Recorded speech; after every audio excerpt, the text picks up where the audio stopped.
the very first thing I'm going to talk about is Zerto 9, and of course, specifically the features that touch cloud. Now, I don't want to bore you too much with slides. I am going to use a couple of them to support what I'm going to talk about, but I'll dig into a live demo as soon as I can. Now, before we actually get to all the new and exciting things we're going to do in Zerto 9, a brief overview of Zerto. Maybe you are familiar with Zerto, maybe you are familiar with Zerto from a while ago, but a quick refresher on what we do. So what do we do? Zerto manages, protects, recovers, and moves data and applications across on-premises and cloud with a single, simple, scalable platform. That's what we call it. That's how we pitch it. And what does that platform do? Well, this is the platform. One of the biggest differentiators I consider Zerto to have is our continuous data protection engine. And that's the core of what we build our capabilities on. So our continuous data protection engine has been running for many, many years, is protecting right now 9,500 customers in their most important workloads, and using that engine or that data mover to very efficiently move data from A to B. On top of that, we build a couple of capabilities. Disaster recovery is where we started with disaster recovery on VMware environments, but we added way more than just VMware to that. Recently, we started to talk about continuous backup and really using that CDP engine to solve for all of your data protection needs. We've added long-term retention. Really efficiently moving data from A to B allows you to use it for mobility and migrations as well. We've have some test and development workflows built in, and we can help you with those security and compliance challenges. Within our platform, there's a strong focus on orchestration, automation, and analytics as well. And I'll touch upon many of those topics across the four different type of sections we have within Cloud Field Day today. Now, bottom piece, a lot of logos. This used to be very focused on VMware, but as of 2015, we started to add more and more platforms to it. And with our recent GA of Zerto for Kubernetes, we also added the Kubernetes platforms to it. So all that you can see right here, all those capabilities, we support across all of those different platforms. So that's very powerful, and that allows us to deliver that great end user experience. Now, a little visualization. What does it look like? Local continuous backup allows you to protect those workloads running on your on-prem environment, giving it a local copy, like a local backup. You can then take those copies and move them off to cloud or to a different secondary storage device that you have in your environment for long-term retention, for those offsite backup copies.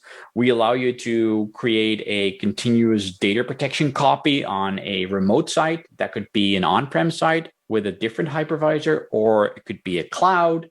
We support AWS, we support Azure and the VMware solutions on different public clouds as well. So really giving you a software only, but very flexible architecture.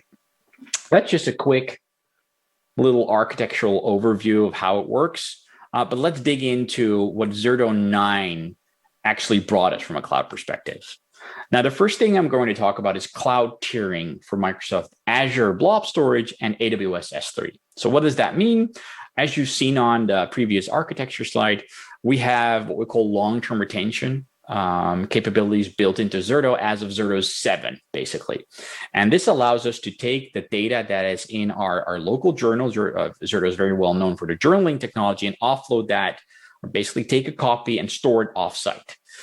We've added support for AWS S3 and Azure Blob Storage, which I think I actually talked about on the previous Cloud Field Day. And with Zerto 9, we added the ability to actually archive or move that long-term retention data across the different storage tiers within the different cloud offerings. So basically for Azure, we allow you to first store it on hot and then automatically, based on a policy, tier it off to the cool tier, and then eventually so that it ends up in the archive tier. Of course, matching the cost perspective of storing data for a long amount of time with the right SLAs. And of course, we've been doing the same thing for AWS now. We're supporting the same thing for AWS, going from standard to infrequent access, and then eventually to Glacier. Now, I'll be showing this in Zerto 9 next up, so I won't be talking about it too long. This is a little bit of an architectural overview of what that cloud, or at least what it looks like. I mean, Zerto by itself is only software, right? We have a management component, which is called the Zerto Virtual Manager. And we've got a data moving component. We'll call it a virtual replication appliance. That virtual replication appliance is a scale-out architecture. So let's say you're running on VMware. We've got one virtual replication appliance running on every single hypervisor host within your environment, basically scaling with the environment. So we don't need dedicated appliances somewhere or dedicated hosts. No, it just scales with the environment. I sometimes try to call it like front-end scaling. Got a large environment, you've got a lot of data movement power. You've got a smaller environment, you don't need a lot, so you have less data movement power. And that scale-out appliance is also responsible for copying the data off to those different cloud vendors. So there's not one thing that you need to keep in mind. You don't need to size anything differently. We just added support for moving data off to those cloud native storage targets within the virtual replication appliance. So people update their Zerto environment, no additional components needed. They can now offload that data onto cloud storage. Now, another exciting thing that we've added to Zerto 9, and this is specific to AWS S3 for now, is the support for object locks within AWS S3. And this basically allows us to make the backup copies that are in AWS S3 immutable by blocking them from deletion using that object lock API. So basically, I can allow it to follow the retention policy, but I can also give it a different setting, but I'll show you that in the UI. But this really protects you from that ransomware attacks, right? They can't harm your data in the cloud or in the backup repository anymore because it's immutable. Another thing we've added with the support of AWS S3, we've got our runtime with the S3 API. So we were able to support S3 compatible targets for long-term retention as well. You'll see the Cloudian logo. That's actually the S3 compliant target that we tested it on. There's many others out there that we'll be able to support now because we're using that S3 API and a lot of the targets out there right now, not only on premises or like Wasabi or Cloudian, but also cloud providers that have their own S3 offering can now be supported as an S3 compatible long-term retention target as well. And one interesting thing is Zerto has a lot of cloud service providers out there, like over 450 globally that use Zerto to deliver, let's say, a disaster recovery as a service offering. And a lot of them also have that S3 offering out there as well. So now they basically have another feature within Zerto to monetize on their S3 offering, giving their users a better end user experience and also ensuring that their cloud storage offering gets used as well. Now, what that looks like in a product is absolutely something that I'll show you next. Now, not necessarily related to cloud, but I did want to mention it, is our automated VM protection that we've added in Zerto 9, because automatically protecting VMs, and this is right now for vSphere environments, so we're using vSphere tags, also allow you to automatically protect the VM going into the cloud. Because we simply create a template, we then tag the virtual machines, and those virtual machines get protected. And based on that template, if that template is going to AWS, it will be protected going into AWS. If that template is going into Azure, it will be going into Azure just based on those tags. So that really allows you to leave no application unprotected, leave no application behind. Now, enough with the slides. Let me quickly switch over to the demo environment and actually show you what it looks like in our product. No, I have to. Gijsbert, Oh, a sure. couple of questions. First, does Zerto support compression, deduplication as it's moving data to the cloud? Those sorts So of things. yeah, so as of the previous versions of Zerto 8, we've added compression to it. So everything's being moved compressed into the cloud. And so this protecting a VM, it implies that Zerto is operating, their ZVM and VRAs are operating at all the VCF locations that you could move to. Is that how that would work? Um, all of so we've right now we're certified on Google, Oracle, Azure VMware solution, IBM. I think they call it VMware solution as well. Google calls it VMware Engine. All of those. The one that's missing is a VMware on VMware Cloud on AWS. Okay, thanks. But of course, to say all of our 450 plus cloud service providers, they basically operate a VMware cloud as well, but they have a little bit more local approach to it.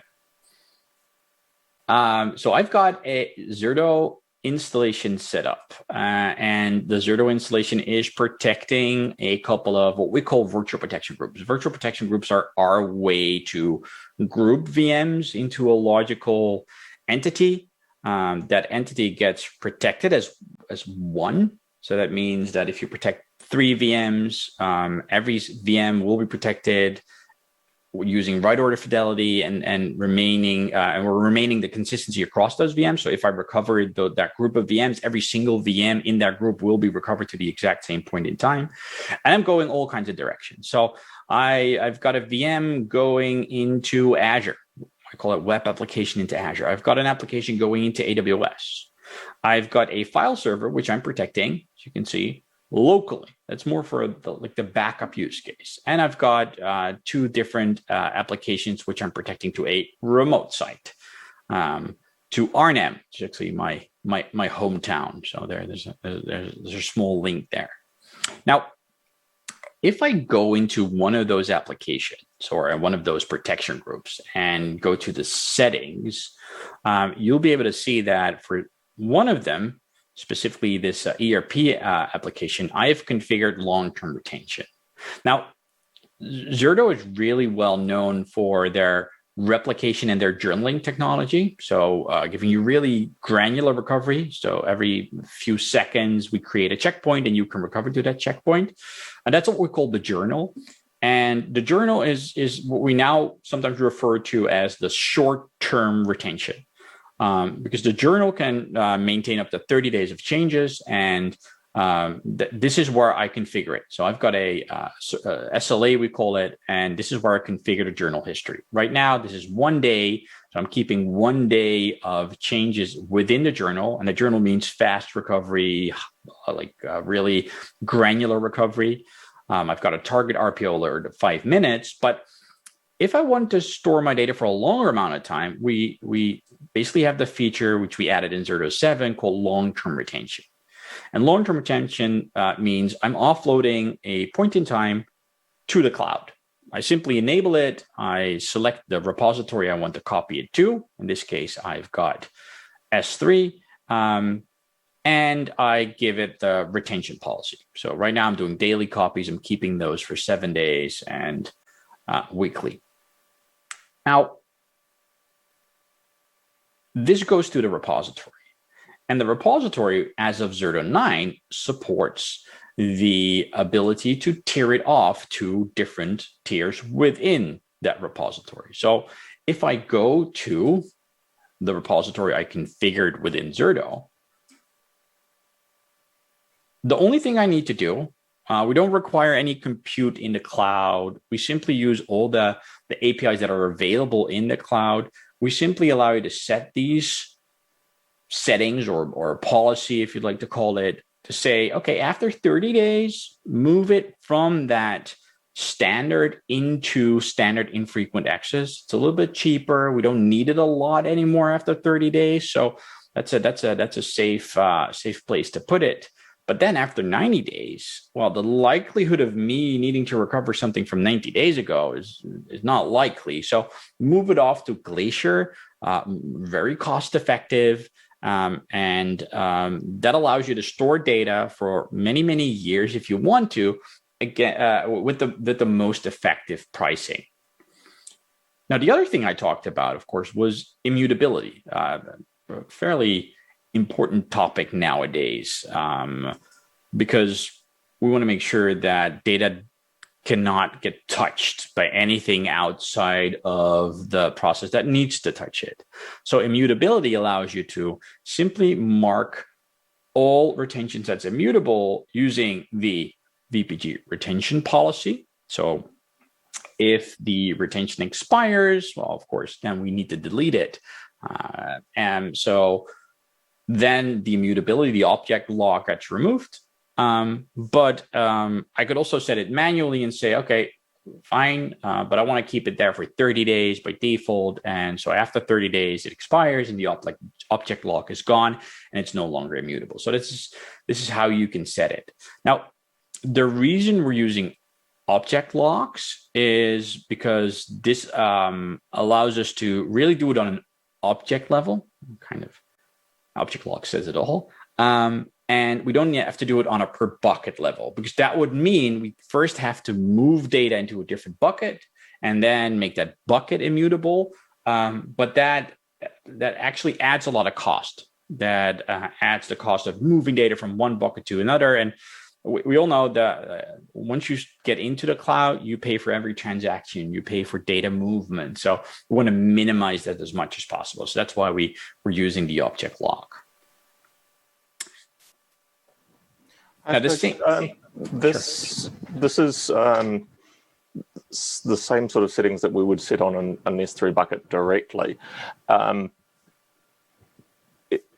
I make changes in one place and have them reflected in the other? So, you've got lifecycle policy there and moving between tiers at different dates.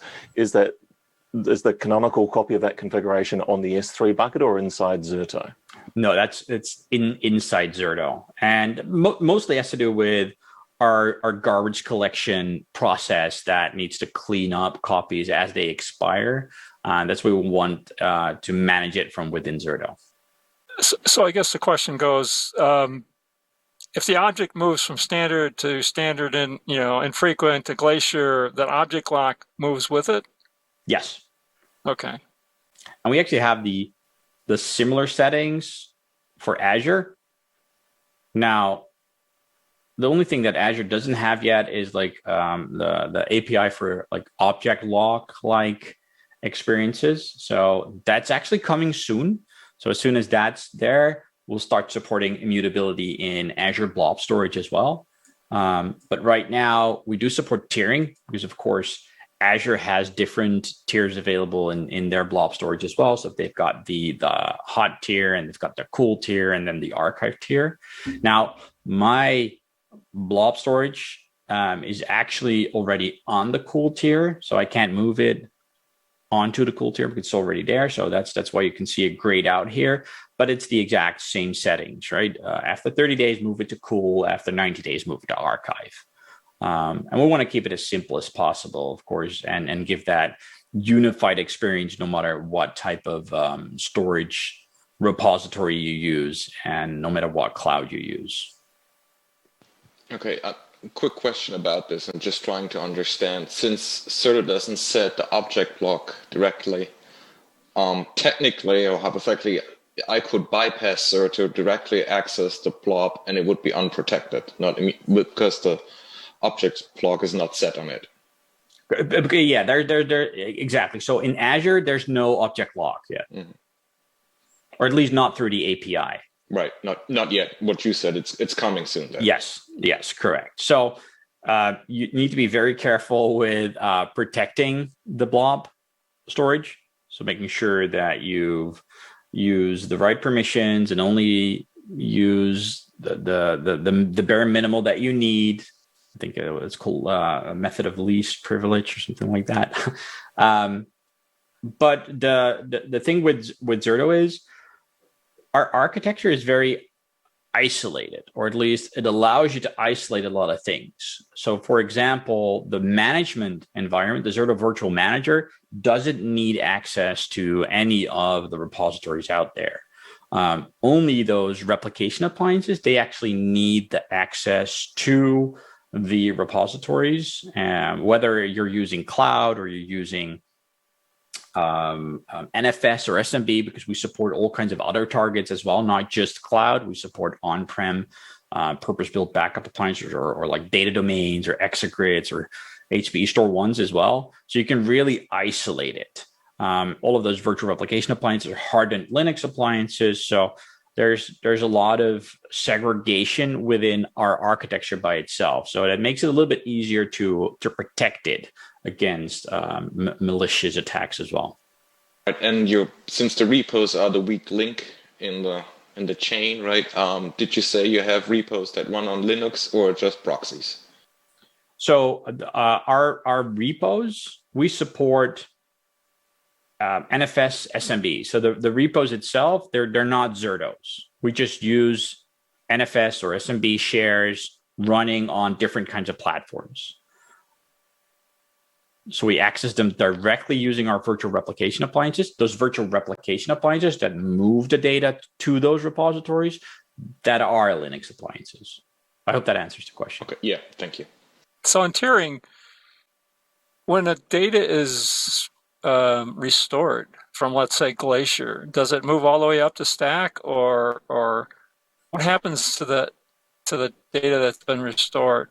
So let's say you want to recover a VM from Glacier.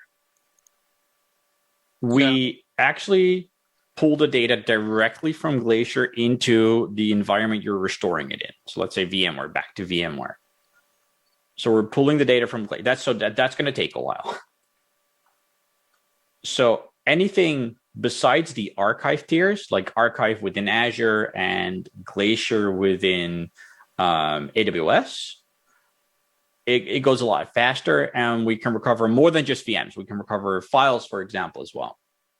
But as soon as it's the archive tier, it's going to take a while. Because I understand that. The question is, I guess, where does the data reside after it's been restored? Do you move it back to standard, or is it the next backup takes place and it goes wherever it goes from based on its policies? So you mean if we restore it into VMware or whatever? Yeah. So if we store it into VMware, it goes into the data store directly from. We're reading it directly from the Glacier. So we're using their APIs. Yeah. No, I understand. So I guess what happens then is the next backup that takes place will store it wherever it stores, and as it ages, it moves off. Correct. Yes. Yeah, right. When you restore out of Glacier, the archive remains in Glacier. Yes. And a copy is placed into the actual object turns up in the S3 bucket as a one zone infrequent access location, and that's what's then downloaded to be yes. to restore. Yeah, that's what the APIs do. All right, thanks. But then, of course, if we restore it, so we actually restore it back to. I can actually briefly show you, but if you restore a VM, it just turns up into the data store that I recover it to.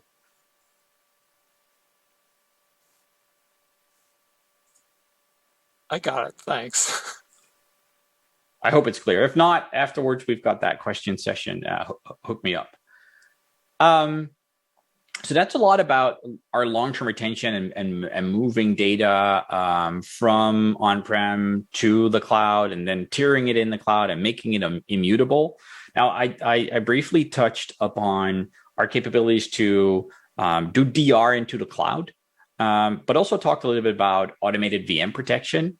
Now, in this environment, I have multiple sites attached to this VMware site. So this is VMware. This is where my VMs are running. And I can also use Azure as a target because I installed Zerto there. I hooked it up to this site, as we call it, or this Zerto install. And as soon as I connect sites within Zerto, they become available for me to replicate data to. And it doesn't matter which type of site that is, whether it's AWS, Azure, VMware, or Hyper-V, because we support moving data between all those different platforms. So I can now start and use Azure as a target for replication. And replication means failover workflows. So that's not really a backup use case of restoring something, but this is something bad happened to my data center. I want to get up and running in Azure as fast as possible. So I already have one VM actually replicating into Azure. So as you can see, CDP is doing its work because right now we're achieving an RPO of 5 seconds. But what I've also done is I've set up what I call Cloud DR, which is basically a VPG that I'm using as a template, or a protection group that I'm using as a template. And what I can do is, using that template, I can automatically protect VMs, and I can automatically create protection groups based on those tags. So basically what Zerto does, Zerto monitors the VMware environment all the time using vCenter. And as soon as it detects a tag on a VM that's within the Zerto automated protection category and has, of course, the right format, it can use that to automatically protect VMs. So let me quickly walk you through that one. So I've got tags set up in my environment. Oops, there we go. Tags. So there's a category called Zerto Protection Automation, and I've got 2 different tags. One is called backup :DC. The other one is cloud DR :DC.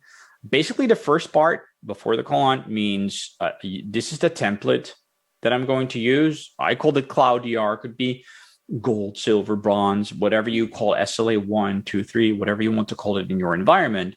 And the next one is, okay, this is what identifies the VPG, or the protection group I need to create, or the protection group I need to add that VM to. So let's say I have a VM. I just created a new domain controller, and I want to protect it going into the cloud. Now, as I created it, I gave it the tag cloud DR DC. Basically, what this does is, now it's tagged. Zerto will look at those tags. It will see the cloud DR :DC. It will look, oh, do I have a cloud DR _DC protection group available? If so, it will add this VM automatically to that group. If it doesn't exist, it will create it. So this way, I can really easily protect my VMs. I don't have to actually go into Zerto. I only have to set up my templates once, and then I'm ready for protection. Now, how long does it take for it to detect that and get it replication started, or get it started to be protected? That takes a couple of minutes. All right, so it's always checking. It's not a batch hourly scan or anything? No. So we call that reflection, and basically our reflection means we're looking at vCenter, pulling in all the changes and looking what's different. That happens, let's say, every minute, depending on the environment. If you've got a really large environment, it takes a little bit longer. And then it needs to process it, and then it needs to put it into the database and make sure that it's there. But it takes a couple of minutes. So I don't actually want to wait on that, but I hope that it somehow magically appears during my chat here. But that's what happens in the background. We just read the configuration from vCenter, and as soon as we got it and we detect a new VM or an unprotected VM with a Zerto tag, we'll just protect it. And if you get those new VMs, let's say you put 20 in there, does it automatically just start moving that data, or can you do a schedule for whenever you actually want to move them? No, they as soon as that protection group is created, we'll start what we call initial sync and start the replication. So that's instant as soon as that protection group is created. All right, cool. Thank you. It is a background process. So Zerto has all kinds of technology in the background. We've got bandwidth throttling. We watch for I/O latency, and as soon as we can see I/O latency increasing, we'll tune down our replication process. So we have all kinds of things in place to ensure that we don't interrupt the production environment. I think that's very key to us. And very key to operating in large scale environments. You don't want to protect your VMs and achieve an RPO of 9 seconds, but have users complain about how slow it is. So Zerto is very non-disruptive. So replication has no impact to the performance of the production VMs, or at least to the VMs that we're protecting. That's a very important thing to us. The replication takes place based on this tag. Can you also start automatic data protection, backups, and those sorts of things based on, let's say, a different tag or something like that? Yeah. To apply to the VM? Yep. So basically what I need to do is I just need to set up those templates. And if one of those templates, let's say I want to create a template that actually does local backup, I simply create a local backup group. I can call it backup or gold backup. Give it all the right settings. Let's see. I'll add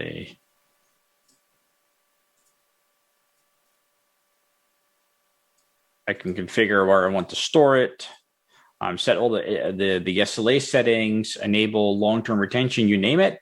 And then as soon as that tag is added to a VM, it will be protected using that template. So that could be like a backup template.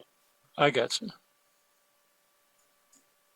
And that's simply by adding the tags. So as you can see, actually, it automatically created my cloud dr_dc. That should start to replicate into Azure soon. Actually, it's already done. So you can see I'm now protecting this domain controller, so DC02, which I tagged, to Azure, and currently achieving an RPO of 7 seconds.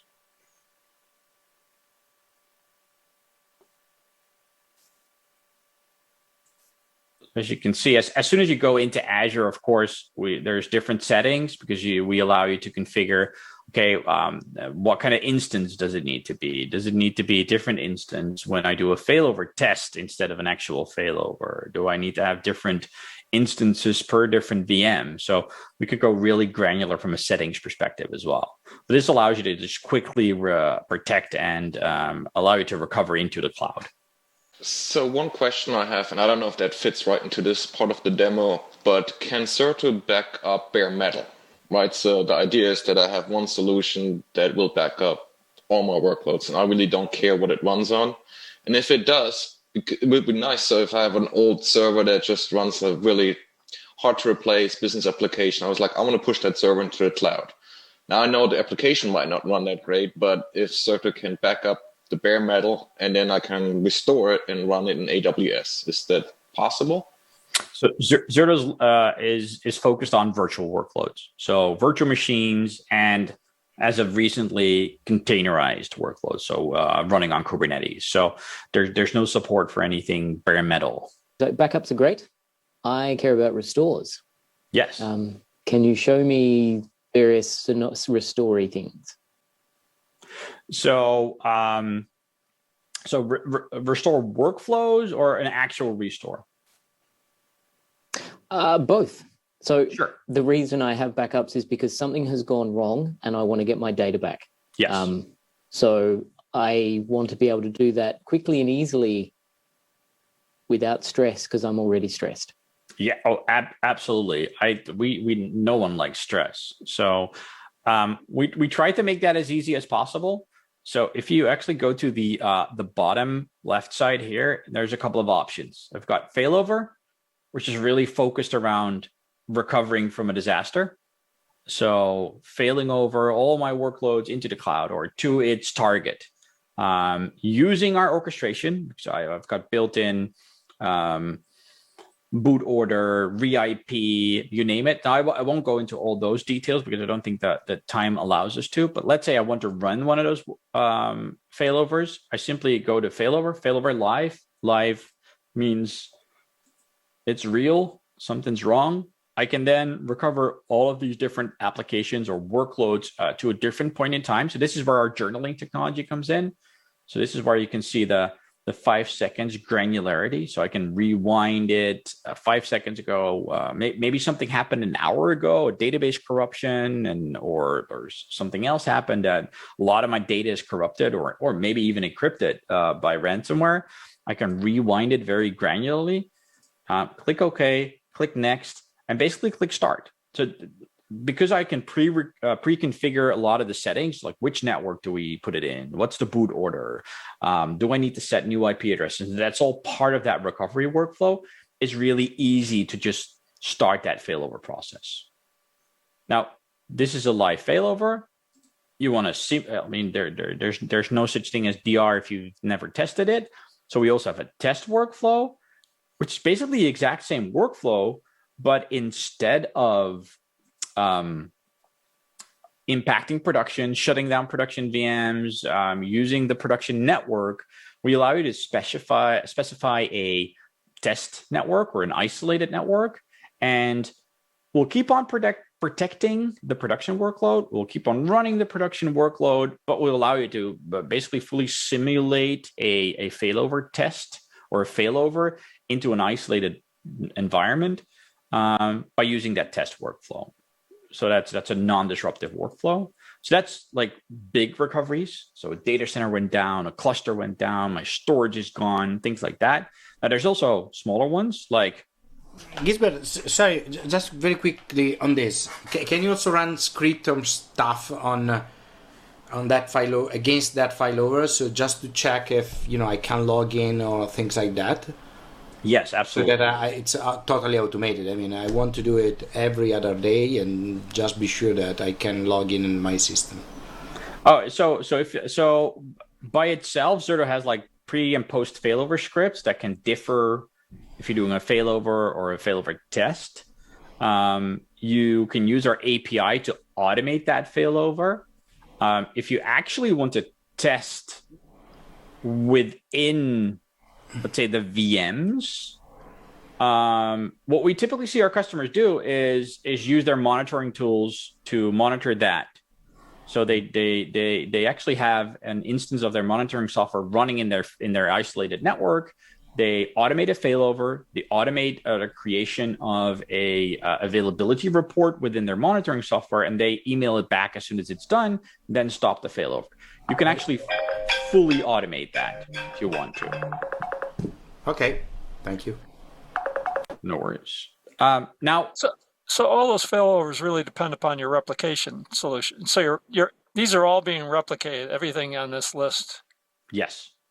All right, so that's a prerequisite to any of the failover solutions that you're just offered, right? Absolutely. And what about failback? So fillback is basically automated. So, or actually, let's say it's part of that workflow. So let's say I want to, I'll just initiate one. Let's say I want to fail over this ERP application. I click failover. I click failover live. I'll do it quickly now. Checkpoint. I'm going to go back like 20 seconds. Click OK. Yes, I want to force shut down my VMs. And now I can say I want to enable reverse protection.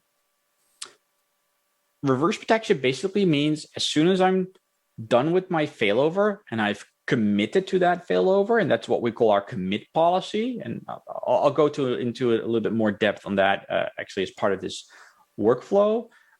We'll automatically reverse the protection. And that also works for cloud targets as well. Just I make sure that I mentioned that as well. So whether you're failing over into Azure and then you want to fill back, that's also part of the automated process. So basically what we do is we start failover.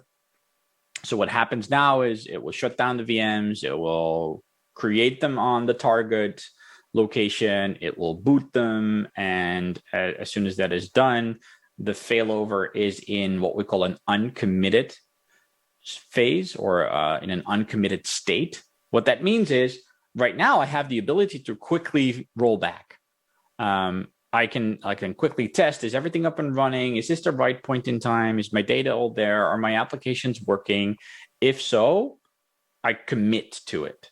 And commit means, okay, we're finalizing this failover. Everything's still in production. Everything's already in production while it's in that uncommitted stage.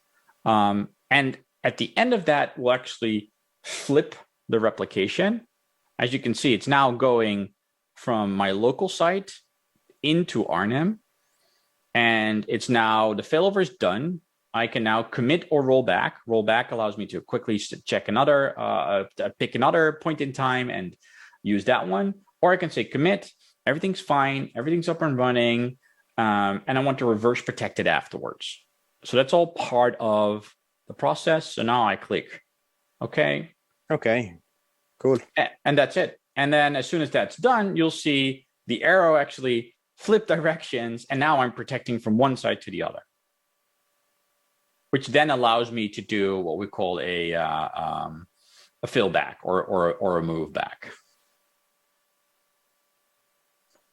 Now there's other restore capabilities as well. Now one of them might be a file. That's more of a backup use case. So in this case, I want to recover a file from my file server. I click next, and now I can select a point in time. Now, like I said, we've got actually two sources of where I can recover from. One is that really granular journal, and the other one is a repository, which takes a copy once a day, like our long-term retention. So I can either pull a file from a day ago, 2 days ago, or I can go into my journal and actually recover a file from 5 seconds ago. Or it was created 30 minutes ago, deleted 5 seconds ago. It means I can already recover it. So I'll simply select that point in time, click next. It will start the mount of the actual VM. And then it just allows me to simply select the files or folders I want to recover and give me two options. One is I can download those files on my system where I'm managing it from right now, or I can say, no, don't download it to my system. Restore it directly back to the server that's still running, to its source location. And then all I have to do is select the credentials, which of course I can configure and store in Zerto, and click restore, and we'll just restore it on its original location. I can do that same thing for a VM as well. I'm not going to go through all of the systems, but this allows me to restore a VM from either, again, the journal, which is that seconds granularity. Now, a plus side of the journal is running on your production data center, is using production grade storage. So we can do an instant restore there. So that VM is instantly up and running. Or I can recover it from the repository, which of course takes a little bit longer because that's either remote in the cloud or on a NAS environment, so typically offsite, because this is after a couple of days. Now, as part of all of that, we also do indexing of files. So if I want to actually find a file and recover it, I can use that as well. So simply select a VM I want to find a file in, make sure over the last 30 days. Let's hope I have a file name called Zerto. Oh, of course I do. So I've got PDS right here, and it shows me into what points in time are those available. Can I restore them directly? Do I need to restore them from the journal or from the VM itself? So there's multiple options there. And another workflow we have that's more of a mobility workflow is move, which is simply moving a VM from one location to another. That could be from VMware to Azure, but that could also be from VMware to Hyper-V, or from Hyper-V to VMware, or they're really mobilizing your workloads. So I really quickly took you through all of the restore recovery workflows. I hope that makes sense, and I hope that somewhat gives you a view of what you can do. Of course, there's a lot more in Zerto 9. It's not necessarily cloud focused. Now, of course, we added cloud tiering, we added immutability for it. We've added S3 compatible, so to actually help our MSPs use our platform for more than just DR as a service. But we also added new backup reporting in Zerto Analytics. So Zerto Analytics is basically a cloud-delivered analytics platform that monitors and shows you and gives you visibility across all your Zerto deployments, regardless of where they are. We've added support for VMware vSphere VM encryption. So we already supported storage encryption and in-guest encryption, but this really helps with that vSphere VM encryption. We changed the way we manage some of our protection groups and make it actually easier. The instant file restore, the instant VM restore is all new, which I actually showed you. And of course, the automated VM protection as well. And very much related to cloud, our MSPs, our managed service providers that deliver a cloud DR as a service, we've added some more features for them as well. So we've added the file restore and download capabilities to our built-in self-service portal, so their customers can now log into the self-service portal and actually download the files or restore them directly back into their source VMs. And of course, some deeper integration into VMware Cloud Director. So we support VMware Cloud Director. We've been doing that for many, many years already. That's why we support so many cloud service providers, because they really use VMware Cloud Director to manage their environments. So we had some more integration there. So added Elastic VDC support and refactored some of our actually recovery workflows to make sure that they achieve an even lower RTO, because our RTOs are measured in minutes, but we found some way to actually optimize it in Cloud Director. So we used that, we refactored that using their APIs, and it's now even a little bit faster.